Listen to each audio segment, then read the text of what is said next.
Welcome back to Learn with Chris. I'm Chris. Today I'm going to continue with our chapters from the Saga of the Volsungs.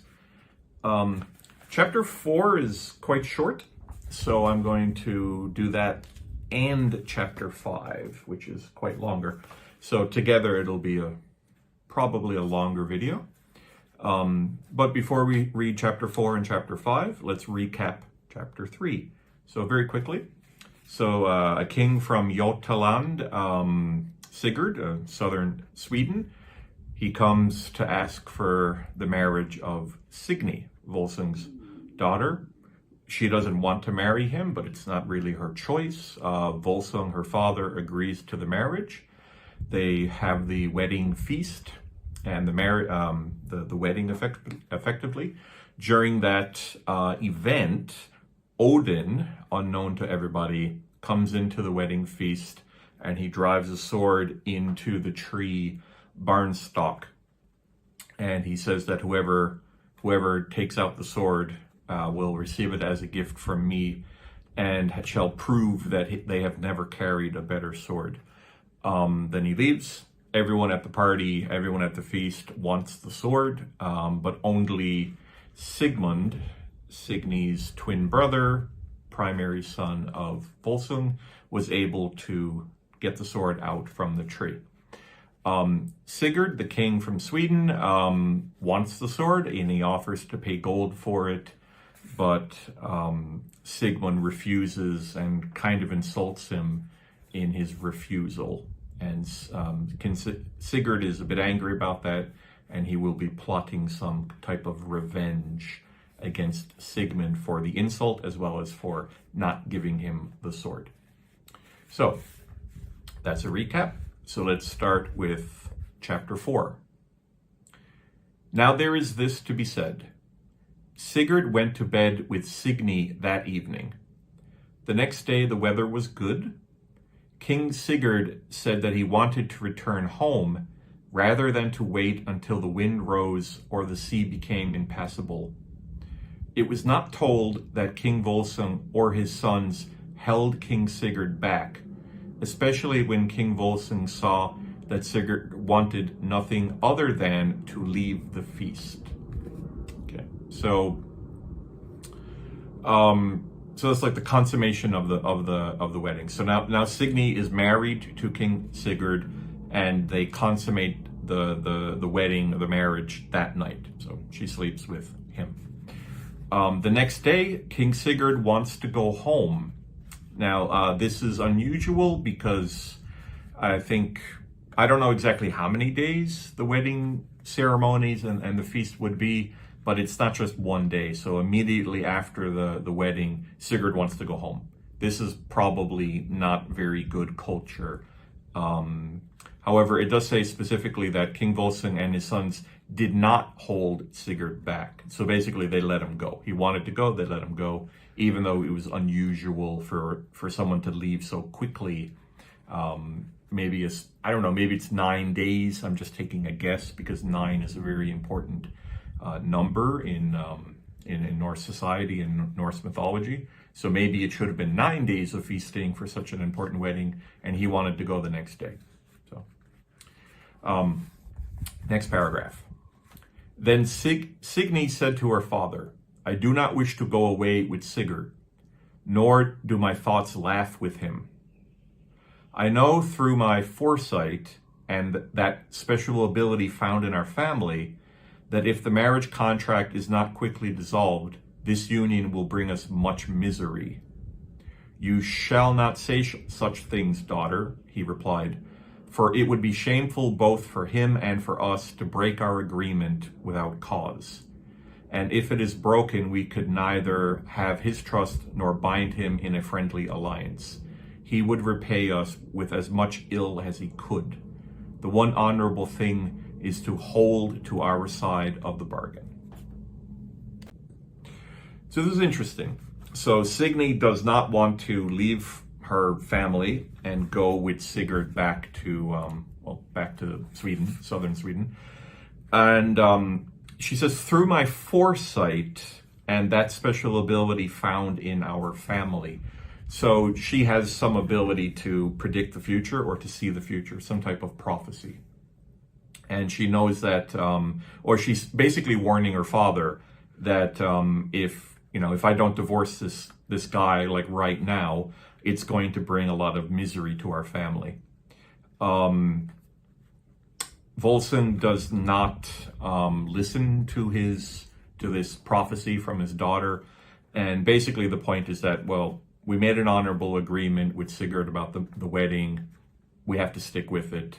If we break that alliance, if we break that contract, I suppose, or agreement with Sigurd, that's the thing that's going to cause a lot of problems, right? It would start a war or something like that. The only honorable thing to do is to hold to our side of the bargain. So that means Signi she's now married to Sigurd, and she's going to leave with him, even though she doesn't want to. Okay, the last paragraph for chapter 4. King Siggeir prepared for the homeward voyage.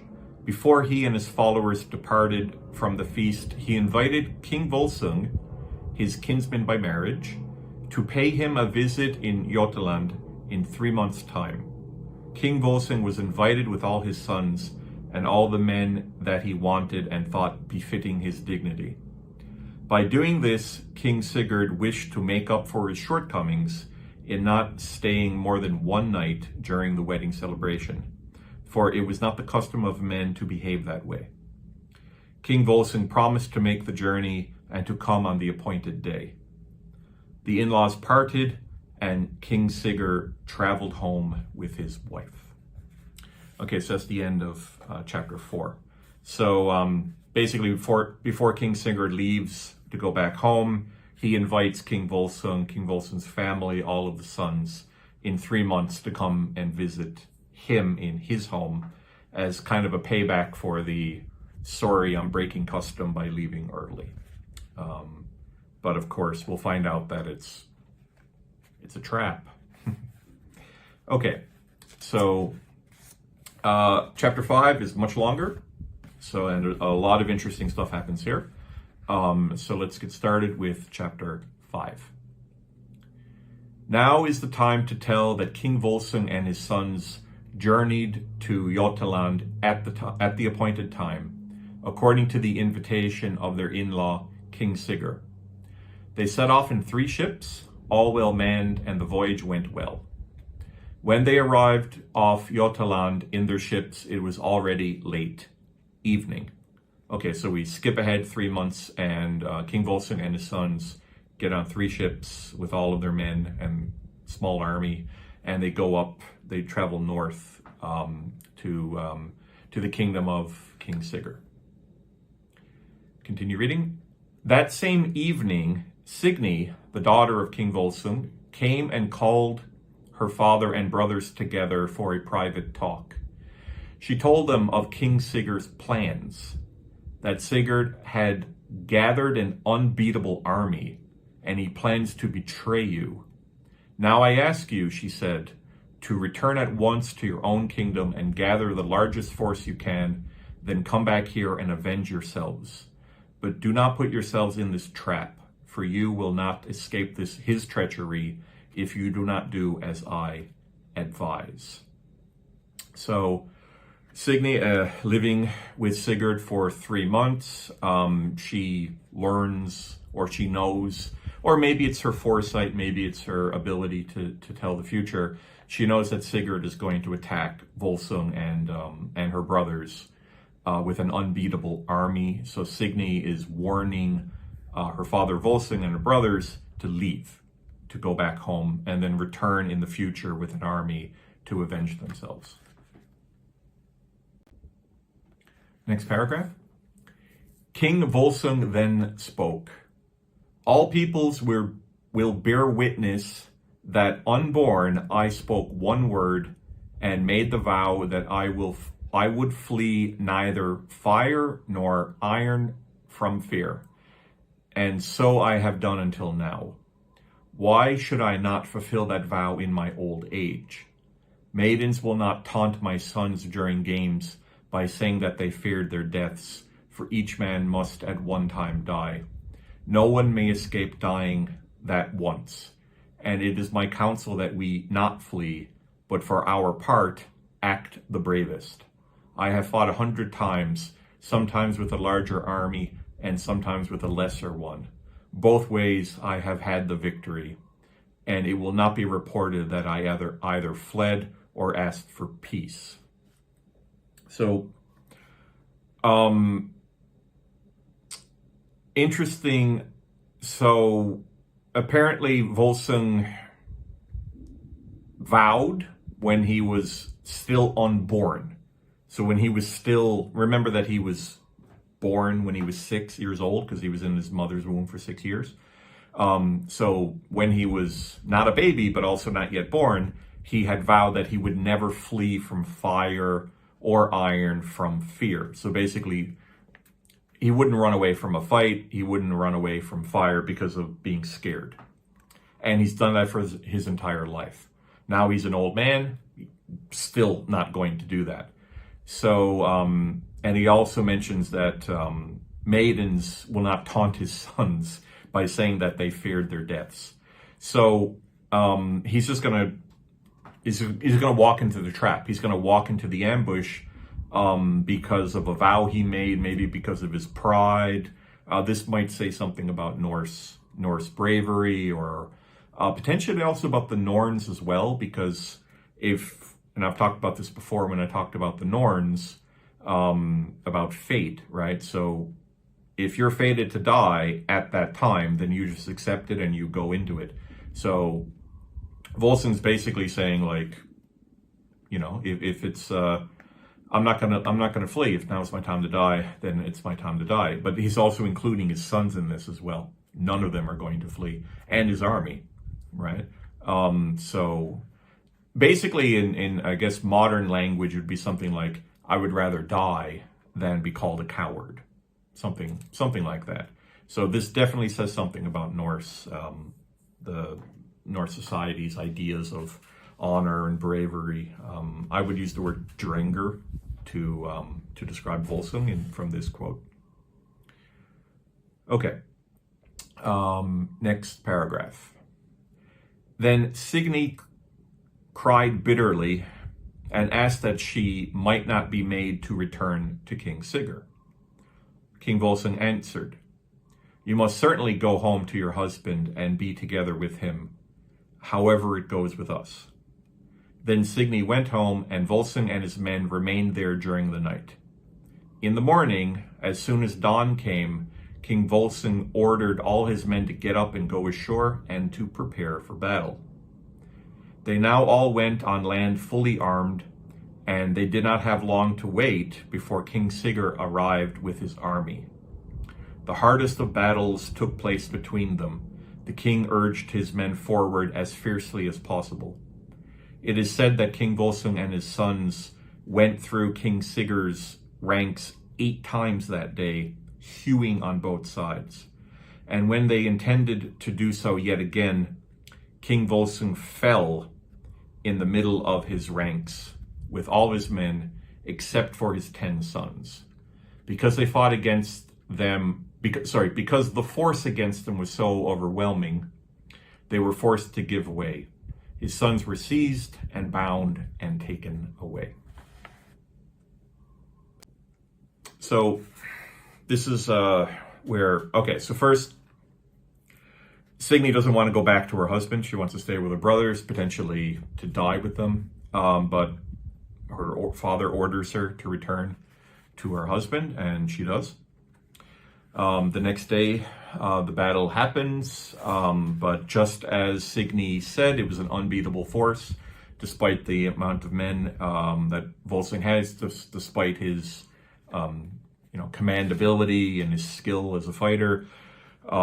It's interesting that they say here, they went through King Siggeir's ranks 8 times that day, hewing on both sides, and they intended to do so yet again, a 9th time, and that's when he fell. So again, the 9 comes up all the time. It's going to come up again in the next couple of paragraphs. But 9 is it's a mythical number. It's a magical number for Norse Norse mythology. It pops up all the time. So in the 9th kind of attack against Sigurd's army, Volsung dies. He falls and he dies. That was his time to die. That was his fated death day. And he didn't flee from it. He didn't run away from it. Not a coward. So completely Dranger and completely, chosen to go to Valhalla. But his sons, however, were taken captive. They were seized, bound, and taken away. The rest of Volsung's army probably all destroyed or sold into slavery, taken as thralls. Doesn't say, but we can assume that they're all gone. So only the 10 sons of Volsung survive that battle. Next paragraph. Signy learned that her father had been killed and her brothers taken prisoner and destined for death. She now asked King Siggeir to speak with her in private. Signy spoke. I want to ask that you not have my brothers killed so quickly, but rather that you have them put in stocks. For it is with me as in the saying, the eye takes pleasure while it yet beholds. I do not ask anything further from them, for I do not think it would be of any use.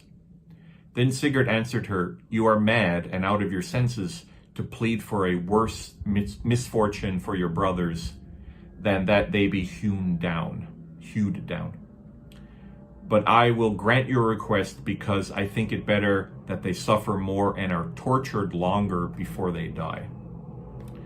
So Signy goes to her husband, King Sigurd, and she asks that her brothers not be just executed right away, killed right away, but that because the eye takes pleasure while it yet beholds. So she would rather look at her brothers for a longer time, even though they're being tortured and even though they're in stocks. So effectively, she's trying to buy time. She's trying to buy time for them to escape or something like that. But her husband is like, okay, fine. I get to torture them longer before I kill them. So yeah, maybe Sigurd's a bit of a, I guess he's really angry at Sigmund about the whole sword comment. So not very nice either way, but he accepts the request from Signy to not kill the brothers immediately. And this, of course, it's like plot armor, because one of them is going to survive, of course, because otherwise we wouldn't have a story. All right, so let's move on. Next paragraph. Siggeir had Signy's wish carried out. A great trunk was brought and fitted as stocks on the feet of the 10 brothers somewhere in the woods. They sat there all that day until night. But at midnight, an old she-wolf came to them out of the woods as they sat in the stocks. She was both large and grim-looking. She bit one of the brothers to death and then ate him all up. After that, she went away. So the brothers are not in chained up in the village. They're a little bit out into the woods, because that's the whole point, right? So they're getting sent out into the woods, chained up because a wolf. It says an old she-wolf. I'll put the word up on the screen, the Norse word. I think it's pronounced Ilger, a she-wolf. So basically, they know that this wolf is going to come and kill the brothers and eat them. So yeah, and let's go on to the next paragraph. In the morning, Signy sent her most trustworthy men to her brothers to learn what had occurred. And when he returned, he told her that one of them was dead. She thought it would be grievous if they all shared the same fate, but she could not help them. What happened can be quickly told. For 9 nights, again 9, in a row, that same she-wolf came at midnight and each time killed and ate one of the brothers until all but Sigmund were dead. And now before the 10th night, Signy sent her trusted man to her brother Sigmund. She gave him some honey and instructed him to smear it on Sigmund's face and put some of it in his mouth. Her man went to Sigmund, did as he had been instructed, and then returned home. So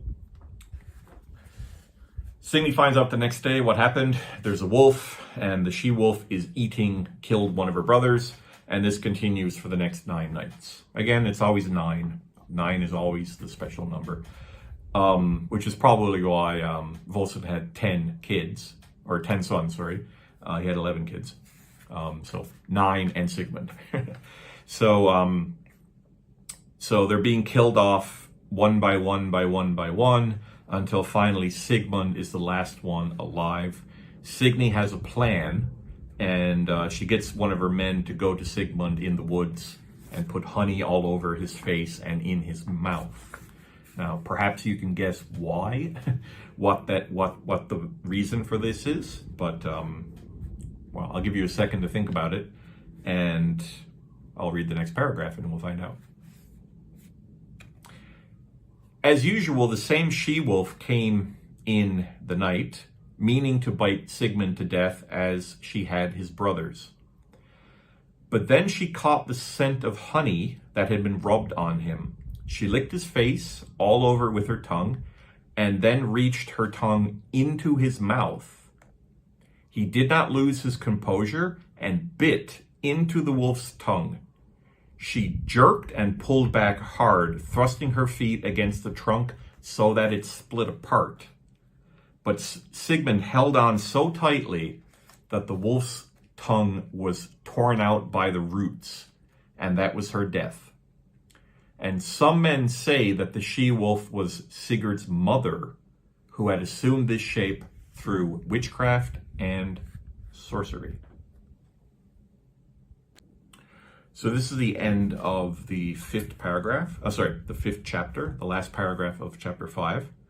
So the trick was to the honey. The wolf would want to eat the honey. Although, if it's Sigurd's mother, who's a witch apparently, and she can turn herself into the shape of a wolf, like a skinwalker or skin shaper. I don't know why she doesn't have the mind of herself. Why does she have the mind of a wolf when she is doing this? Because she's acting like a wolf. She's not acting like a person, right? So why did she fall for that trick, right? So it doesn't explain that, but I guess maybe we shouldn't overanalyze it. So the wolf is licking the honey off of the face of Sigmund, because I guess wolves like honey, I don't know. And then she starts to try to get the honey in the mouth, because the man also put honey in Sigmund's mouth as well. But when she went into his mouth, he bit down. He bit down on her tongue. And that obviously hurt the wolf. The wolf tried to get away, and the kind of motion of that actually broke Sigmund out of the stocks that he was in, out of his bonds. And he ripped the tongue right out of the wolf, and that killed her. Probably she bled to death. And the last sentence says that it is said, so, people believe that the she-wolf was the mother of Siggeir. Now, I actually got the Norse here. I'll put it up on the screen. I'll try to read this as best I can. Troll skapar saker och fjorkungi, I think. So different translations for this. So this book here translates it as witchcraft and sorcery. But the Norse is very clear. It's troll skapar. Now, the website I'm looking at translates that as troll's lore. And when I was asking ChatGPT about it, it translated it as troll's nature.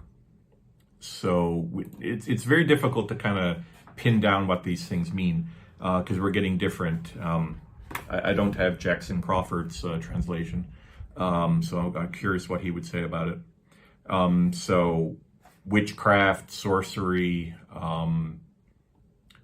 but it's interesting that troll is in the word troll skapar, the knowledge of trolls, the lore of trolls, the wisdom of trolls, which is apparently magic, which is interesting.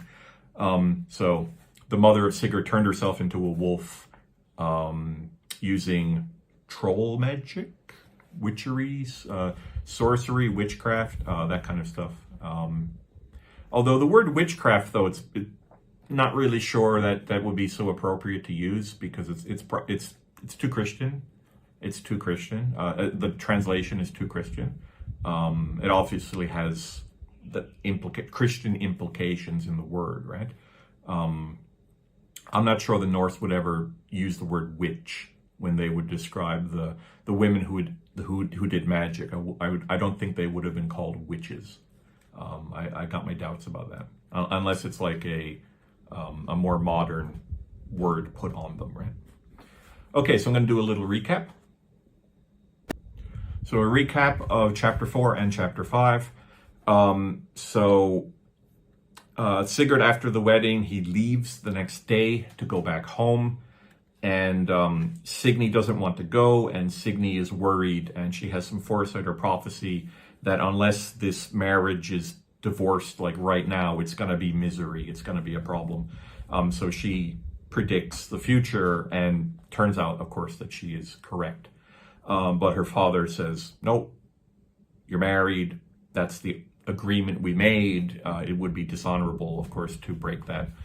So she goes back home with her new husband, and the new husband, Sigurd, invites Volsung and the sons to come visit in 3 months, which they do. However, it was all a trap. So Sigurd had gathered an army to basically kill Volsung and his brothers as some form of revenge for not getting the sword or being insulted at the wedding. Something interesting there. Signy warns her father about the trap, but Volsung says, "You know, I'm a man. I'm not gonna run away." So he and his army and his sons stay for the trap, and they are ambushed, and they fight hard. But after the ninth attack, the ninth push, Volsung dies, and the sons are taken captive. And then the sons they're not immediately executed, but they're slowly tortured day by day by day, where every day one of them is eaten by a she-wolf, supposedly Sigurd's mother turned into a wolf through magical means, troll knowledge, troll lore, according to the Old Norse. However, on the last night, when the last son was still alive, Sigmund, the plan is hatched to smear honey on his face and put honey in his mouth, such that the wolf will eat the honey. Sigmund bites into the tongue of the wolf and rips her tongue out, killing the wolf and saving his life. All right, that's it. So, yeah, if chapters are reasonably small, I'll probably gonna read like 2 chapters per video instead of making it one chapter per video, because it's like really, really long. Chapter 6 and 7 are reasonably short, so I'll do both of them next time. But chapter 8 is like 6 pages, so that's definitely one video. Okay, so we'll find out what happens next with Sigmund after he's freed from the stockades. Sigurd is still alive, so what does Sigmund do? What does Signy do? So, thank you for listening. Saga of the Volsungs, chapter 4 and 5. and I will see you in the next video. Take care. Bye-bye.